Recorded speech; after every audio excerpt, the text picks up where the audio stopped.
na nguvu ya umoja katika kanisa. Watumishi walitangulia wakazungumza mambo mengi kwa ajili ya kanisa.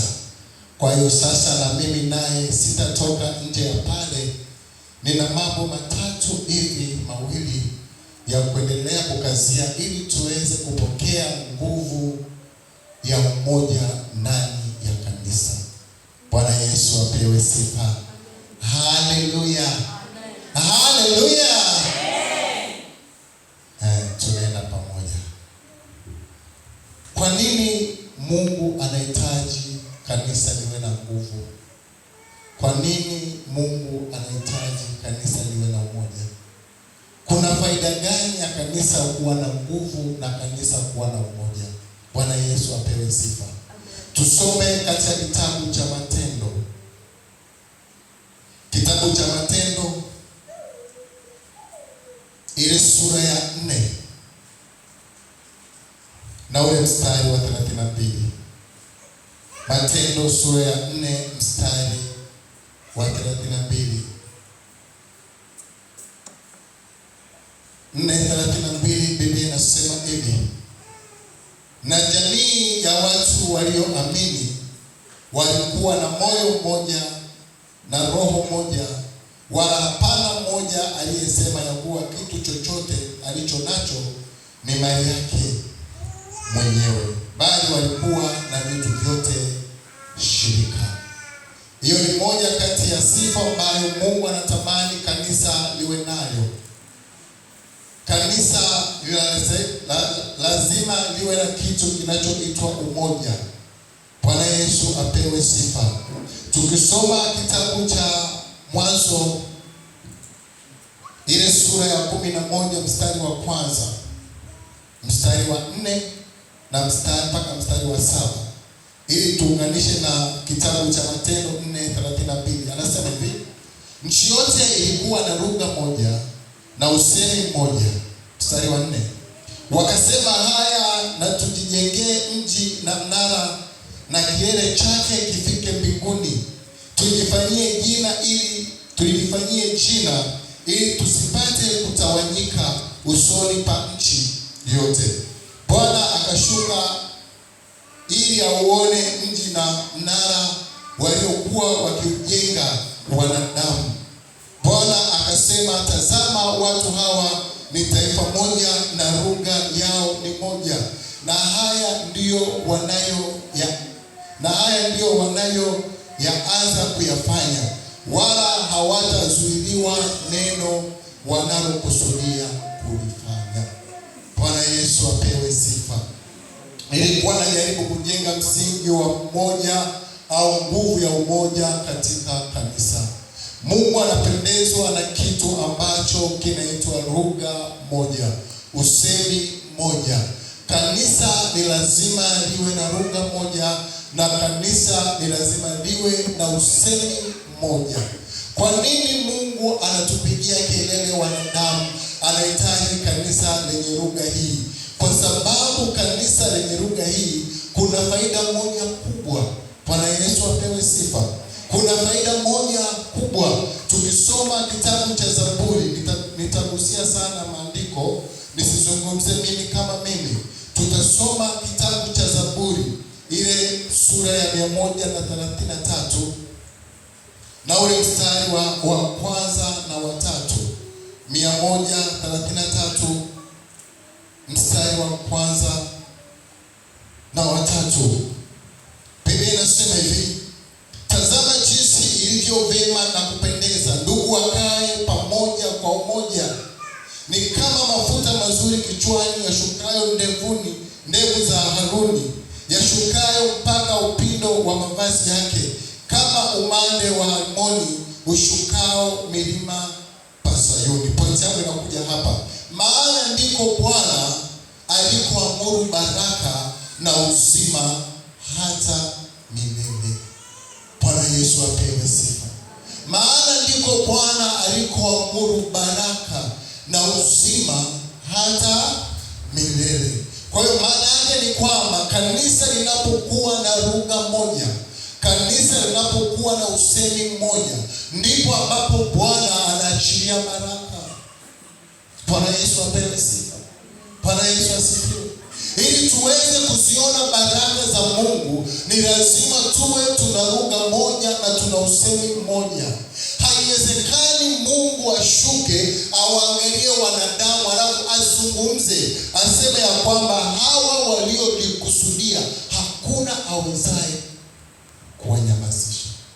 Mungu mwenyewe akaona nia ya wanadamu na mpango wao, kwa sababu wanaongea lugha hii moja. Maana ni kwamba hawa watu hawawezi kuzuiliwa na mtu yeyote. Na ndicho ambacho kilichokuwa kinaendelea.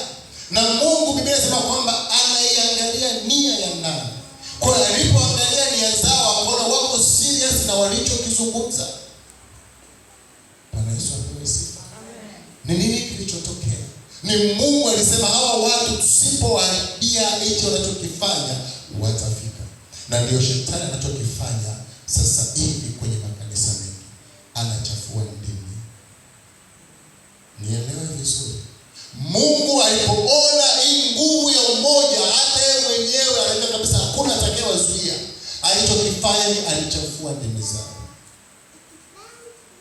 Alipochafua ndimi zao, hawakuelewana. Hatujui mpango wa Mungu ni nini kwa maana ya kuchafua ndimi zao. Mpango wa Mungu ni wanadamu wote watafakae katika nini? Katika nchi. Ila wao watafakae sehemu moja. Kwa nini? Ili wasiwe mbali na familia zao. Lakini Mungu alichafua ndimi. Ndicho ambacho shetani anakitumia leo kwenye kanisa la leo. Anachafua ndimi za watu. Wanabaki kuanza kuzungumza na kusema. Wanabaki kuanza kutafuta nani mbaya nani adui. Kwa sababu kuna mtu mmoja amekuwa tayari shetani kumtumia. Bwana Yesu apewe sifa. Kwa hiyo nguvu ya umoja katika kanisa ina baraka. Kwa hiyo maana kwamba kanisa haliwezi kuona matokeo au matunda kutoka mbinguni kama hakuna lugha moja, hakuna usemi mmoja. Bwana Yesu asifiwe. Katika kitabu cha Mathayo anasema kwamba moyo mmoja, roho moja. Yaani lazima tuwe na moyo mmoja, tuwe na roho moja, tuwe na lugha moja na tuwe na usemi mmoja. Ni rahisi Mungu kuachilia baraka. Akiangalia moyo wa Pastor David na moyo wa Mwinjilisti Dini una lugha hii. Akiangalia moyo wa mtu fulani na mtu fulani una lugha hii. Maana ni kwamba hao watu wamenia na hakuna atakayefanyaje. Bwana Yesu apewe sifa. Ndicho ambacho Mungu anachokitafuta leo katika kanisa lake. Maana ni kwamba kama lugha moja na usemi mmoja hautakuwepo, ni ngumu Mungu kuachilia baraka. Ni ngumu Mungu tupeleka hatua nyingine.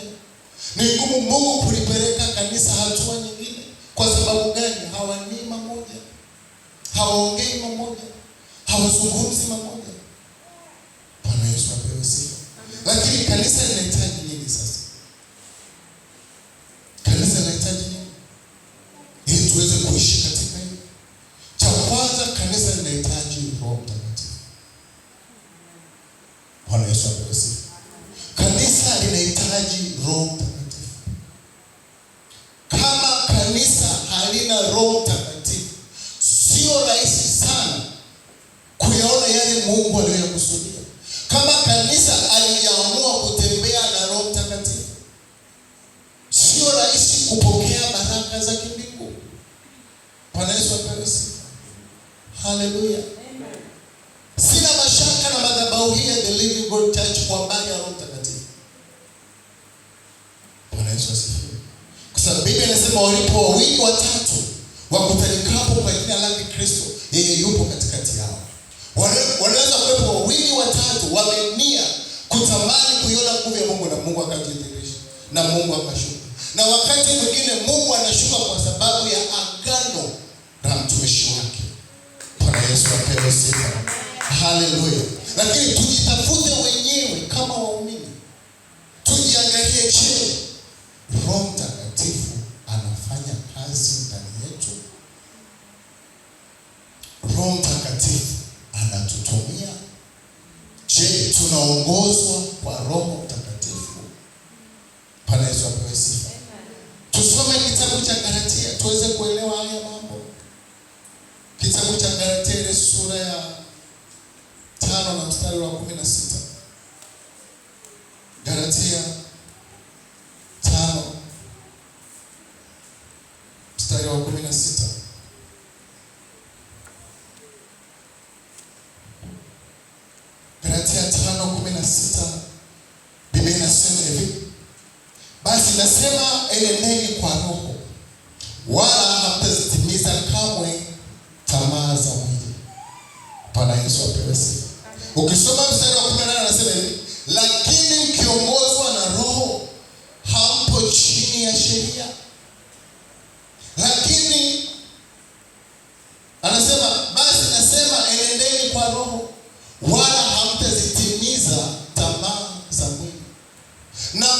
mkiongozwa na Roho hamko chini ya sheria. Ngoja niwaambie kitu kimoja ndugu zangu. Hamna kitu ambacho kinamhuzunisha Roho Mtakatifu kama mtu anataka kuongozwa na sheria. Bwana Yesu asifiwe.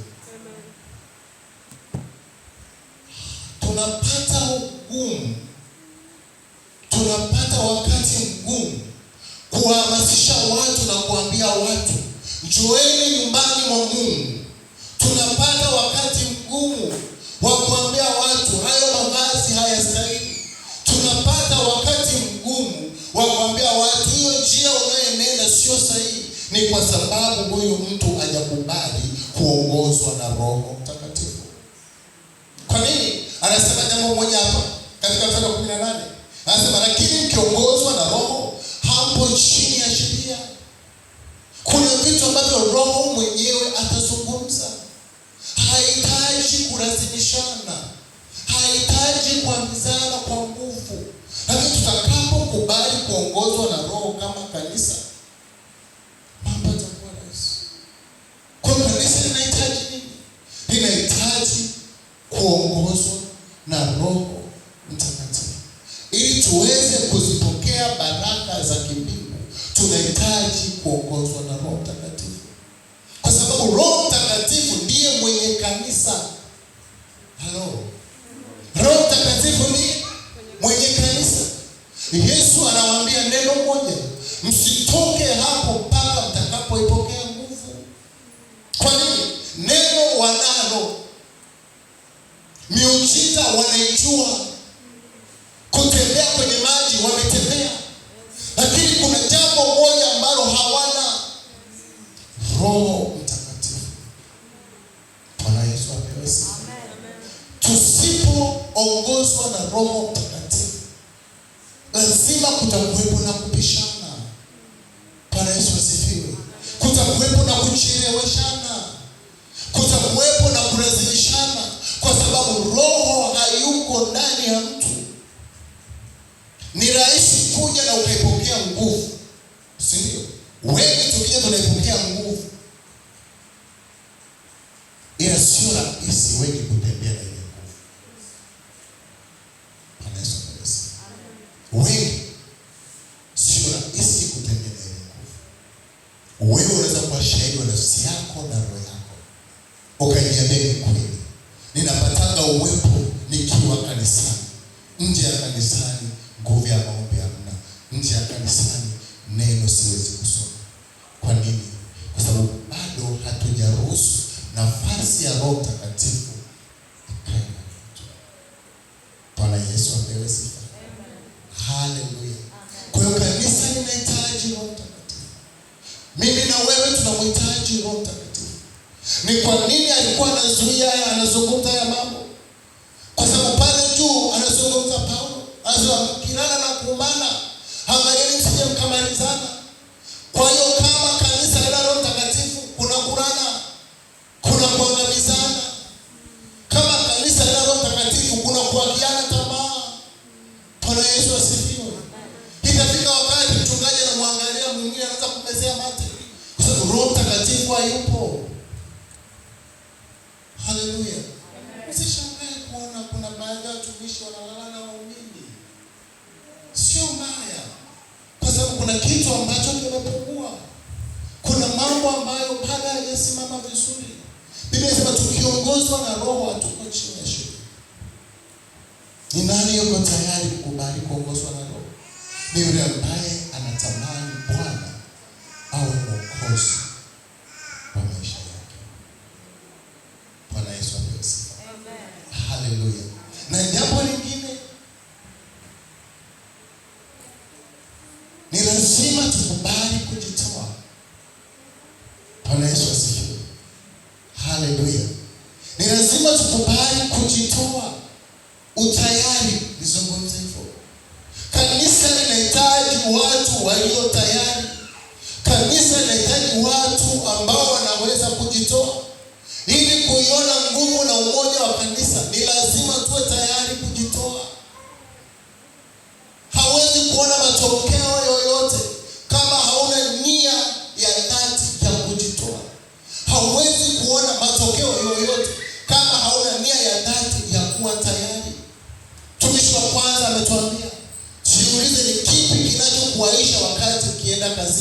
asubuhi, na ni kipi kinachokuchelewesha wakati wa Jumapili baadaye? Utayari.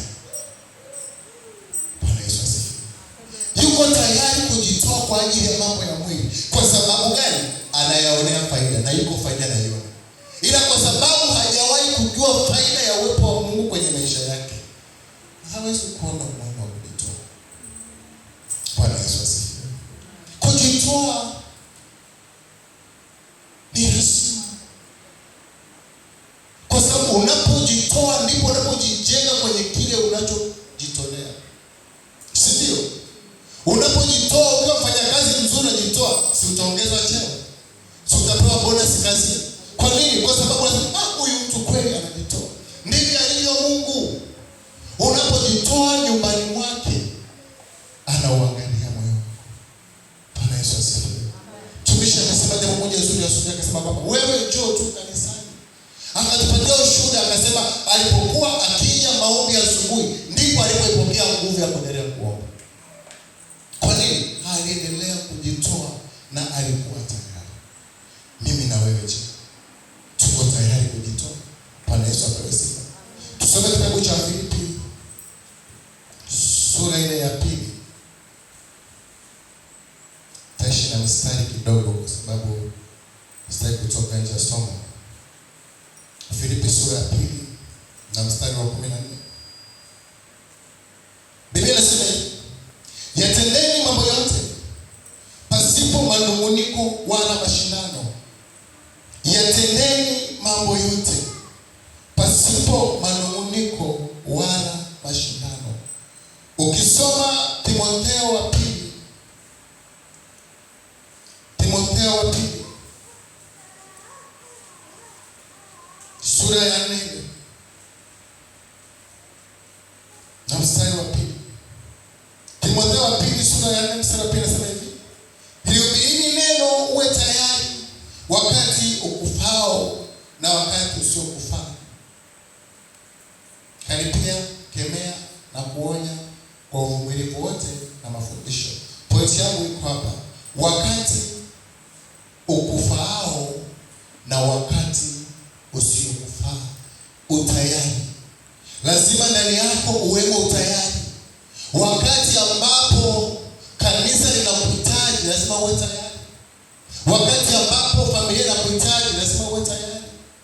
Bwana Yesu asifiwe. Amen. Galatia anatuambia yatendeni mambo yote pasipo manung'uniko wala mashindano. Kanisa ili liweze kujengeka na liweze kuwa imara, ni lazima kuwepo kujitoa. Ni lazima kuwepo utayari. Na tunapotenda kazi ya Mungu, hapaswi yawepo mashindano wala manung'uniko. Unapofanya kazi ya Mungu, jua unamfanyia Mungu, sio wanadamu. Kanisa limekuwa na changamoto ya mtu akifanya jambo asipopewa pongezi analalamika eti anasusa, kesho afanye tena. Bwana Yesu asifiwe. Kanisa tunapofanya jambo, mtu akifanya leo asiposapotiwa, mwezi unaokuja afanye, unajiuliza huyu mtu anafanya kwa ajili ya nani? Aonekane na watu au anafanya kwa ajili ya Mungu?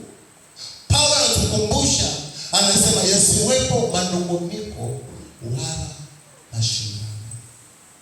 Uwe tayari kwa wakati unaofaa na wakati usiofaa. Bwana Yesu apewe sifa.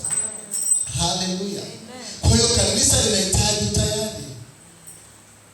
Bwana Yesu apewe sifa. Kanisa linahitaji tayari. Sisemi kwa ubaya, naomba nitoe ushuhuda. Nina mtu mmoja huko kanisani ninamjua. Tangu nimjue ameingia kwenye neema ya wokovu. Kuchelewa kwake kanisani nadhani naweza kuhesabu kama zifiki 5 ni 4. Yaani kachelewa kuja kanisani siku ya jaji. Na kuna dharura kubwa. Huu ni mwaka wa 10 tangu nimjue. Hajawahi. Kwa nini? Sijui yeye anaona nini. Sijui namna gani ambavyo Mungu amezungumza naye. Maana yake nini? Ameshaweka utayari ndani yake. amekubali kujitoa. Ni lazima matunda yaonekane. Unataka kuniambia ukifanya kazi kwa juhudi uone matunda? Si unaona matunda? Ndivyo hivyo mbele za Mungu. Kwa hiyo kanisa halipaswi liwe na manunguniko wala lawama. Wakati wa Paulo kanisa lilikuwa na manunguniko na lawama. Lakini walisimama watu wa kuhani wakataka kujua kwa nini kuna manunguniko, kuna lawama. Wakajua kwamba Wayunani wanazungumza kwa habari ya wajane. Wamesahaulika ndani ya kanisa. Tunahitaji wa watu wasisahaulike. Bwana Yesu asifiwe. Kuna manunguniko na lawama ya kujenga, lakini sio manunguniko na lawama za kususa.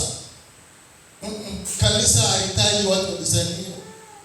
Kwa sababu kama maumivu, ngoja nikwambie, unaweza ukapita, unaweza kusipita. Kuna mtu kapita kwenye changamoto, lakini haonyeshi kurudi nyuma wala kususa. Kwa nini? Kwa sababu anajua ni nani aliyemfuata kwa madhabahu.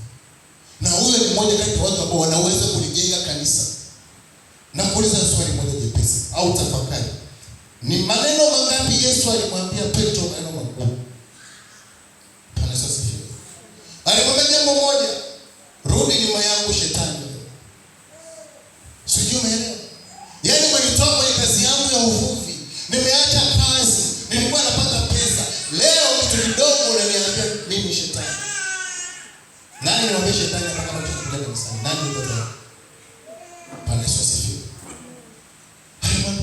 Kuna wakati katika kuishi maisha ya wokovu, Yesu akamwambia Petro, mbona huna imani? Yeye ndiye yote aliyofanya, alimwambia nendeni mkafanye ishara na miujiza, akafanya wakaja na furaha. Lakini kuna wakati sasa mbona huna imani? Ni nini ambacho Petro alikuwa anakijua kwa Yesu? Kuna kitu alikijua. Maneno hayamkatisha tamaa. Maneno hayakurudisha nyuma. Ulifika wakati Yesu anawauliza wanafunzi wake, watu wanasema mimi ni nani? Bwana Yesu asifiwe. Wanasema mimi ni nani? Kila mtu akataja. Lakini Petro huyo ambaye anamwambia shetani rudi nyuma, ndiye aliyekaa mbele tena. Akaambia sikiliza, wewe ni mwana wa Mungu. Nini alichokizungumza Yesu? Wewe ndiwe Petro, na juu ya mwamba wote nijenga kanisa langu. Bwana Yesu asifiwe. Kwa sababu pamoja na kupita katika changamoto, pamoja na kupita katika misukosuko, hakunyamazishwa. Tunahitaji kanisa ambalo haliwezi kunyamazishwa. Tunahitaji watu ambao wako tayari kusonga mbele. Ukipigwa chapu na huku usigeuze, wewe songa mbele. Hakika kupiga huko mbele kwa mbele sawa. Unahitaji kusonga mbele. Bwana Yesu asifiwe. Tunahitaji watu ambao wako tayari kulijenga kanisa, sio kazi nyepesi. Haleluya. Kuna mtu hapa nilisikia anazungumza, mimi nazungumza nilisema. Tuna huduma ya miaka 12. Mtu tusitafu na 12. Bwana Yesu asifiwe. Wewe unakuja jana, una wiki mbili. Ungewahi basi hiyo jana tuone uwepo wako kwenye hii huduma. Bwana Yesu asifiwe. Kila kitu kinafanywa kwa mpango wa Mungu. Bwana Yesu asifiwe. Kuwa na miaka mingi kwenye huduma sio shida. Shida ni mbeba maono, amebeba nini? Haleluya. Amebeba nini? Siku moja tunaenda kwenye mkutano na baba yetu. Kila akisema sana mtumishi. Kila akisema sana mtumishi. Baba akaanza kutambulisha. Watumishi tuko 6. Alafu wale watumishi wakoza, kanisa ni kubwa kiasi gani? Sio maeneo. Yaani kanisa ni kubwa kiasi gani? Tunasemaje? Alafu hapa watumishi ndio tunaimba, tunasifu sisi. Alafu sisi ndio waumini. Bwana Yesu asifiwe. Alichokibeba mbeba maono. Kinamstahili anaye watu wengi. Wengi. Kwa sababu alichokibeba ni kikubwa. Na wakati utakapofika ndio kama unamwona Pastor David amesimama na ubiri kama pastor wa zamani, kumbe wajuzi tu. Bwana Yesu apewe sifa. Haleluya. Tunahitaji watu walio tayari. Hatuhitaji watu wa kulialia na kulamika. Hatuhitaji watu wa kuguswa na kurudi nyuma. Tunahitaji roho za kila Petro. Unaambia shetani wewe, anasema nitakwenda na wewe. Kuna mama mmoja Yesu anamwambia sikiliza, chakula cha wanangu siwezi kuwapa mbwa. Mama akasema sikiliza nikwambie mtumishi wa Mungu, hata akauma na kula chini ya wakubwa. Sio unaelewa? Kuna maneno mtumishi anaweza kukuambia, baadaye akarudi akatangaza baraka. Kwa nini? Kwa sababu ameuona msimamo wako nyumbani mwa Mungu. Ameiona imani yako. Kwa hiyo haoni shida na wewe na hana mashaka na wewe. Na ndio maana maneno magumu aliyoambiwa Petro, mwisho wa siku akamwambia wewe ili kanisa litajengwa kwako. Bwana Yesu asifiwe. Alimjenga na kuimarisha moyo wa Petro. Ndio kanisa lapaswa liwe hivyo. Sitamani mimi kuona mwaka majira mapya unakuja kanisani Jumapili kwa Jumapili tu. Utakushangaa bado. Bwana Yesu asifiwe. Utakushangaa. Sitamani kuona mwaka majira mapya bado mpaka upigiwe simu. Tengeneza mahusiano yako mazuri na Roho Mtakatifu. Tengeneza mahusiano yako mazuri na Mungu. Utaona raha. Bwana Yesu asifiwe. Utaona raha. Ukijua ni nini unachokifanya itakuwa rahisi. Bwana Yesu apewe sifa. Amen. Naomba nimalize pointi yangu ya mwisho.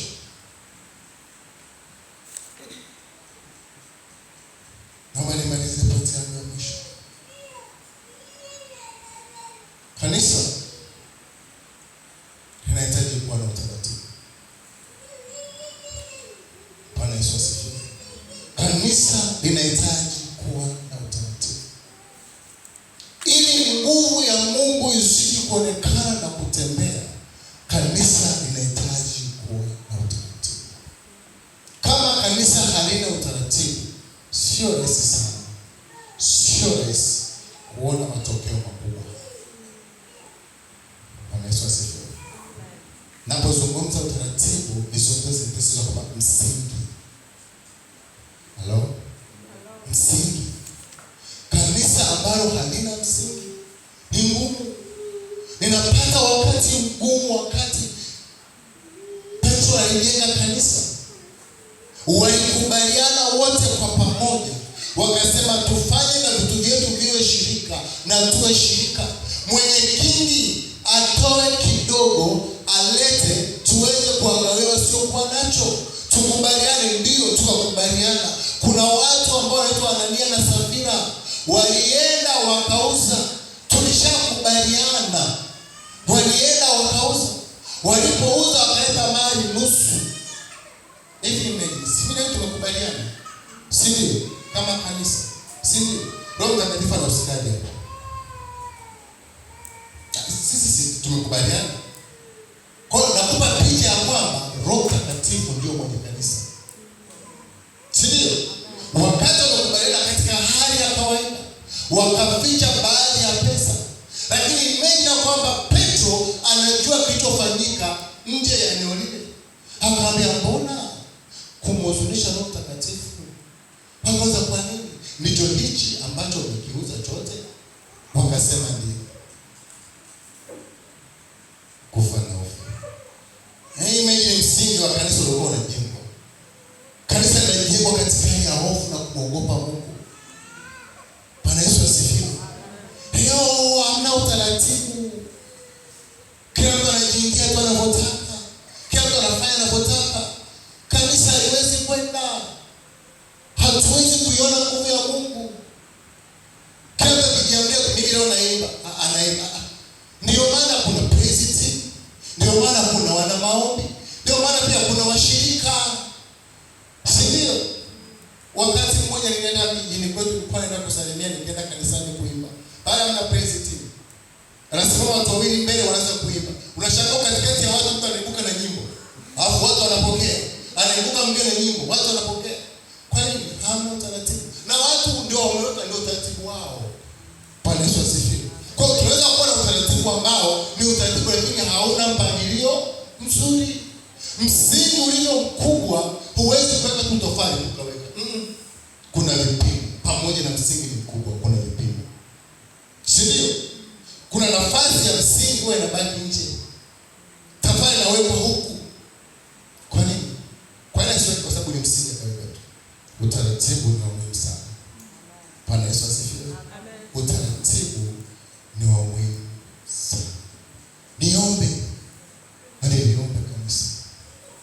Tunahitaji kuelewa ya kwamba kanisa Roho Mtakatifu anahusika.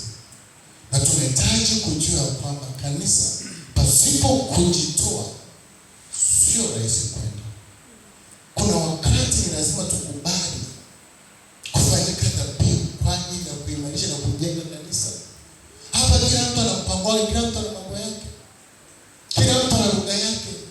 Ni nani ambaye anaweza kusababisha kanisa tukaongea lugha moja, tukawa na usemi mmoja, tukawa na roho moja? Msingi. Bwana Yesu asifiwe. Lazima turudi kwenye msingi. Pasipo kujua msingi wa kanisa ni nini, sio rahisi kujenga kanisa. Tusipojua msingi wa kanisa ni nani, hatuwezi kujenga kanisa. Pasipo Roho Mtakatifu sio rahisi kujenga kanisa.